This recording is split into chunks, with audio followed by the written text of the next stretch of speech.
যে আজকে তোমাকে অবহেলা করছে, গুরুত্ব দিচ্ছে না, ধৈর্য ধরো, একদিন তোমাকেই তার সবচেয়ে বেশি প্রয়োজন হবে।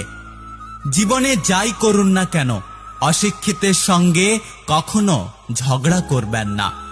জিততে তো পারবেনই না, উল্টে আপনার নিজের সম্মানহানি হবে।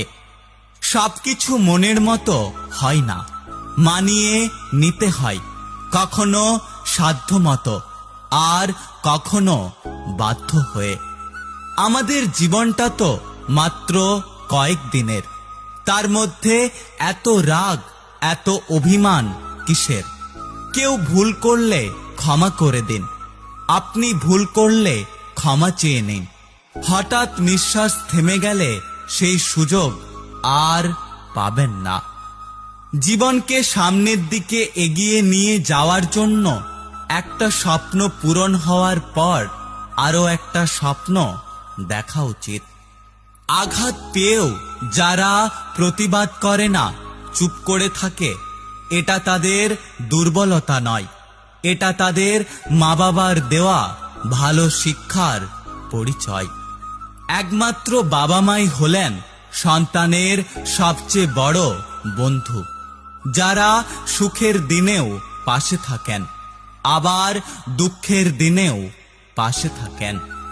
যে নিজে হেরে অন্যকে জিতিয়ে দেয়, তাকে আপনি কখনোই হারাতে পারবেন না।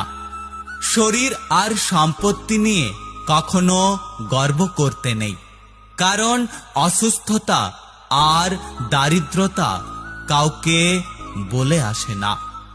সব অপরাধের থেকেও বড় অপরাধ হলো কারোর সাথে বিশ্বাসঘাতকতা করা।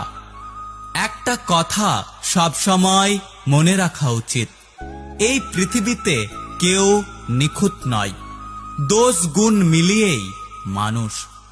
জীবনের রাস্তা কখনো শেষ হয় না, একটা বন্ধ হয়ে গেলে আরেকটা খুলে যায়।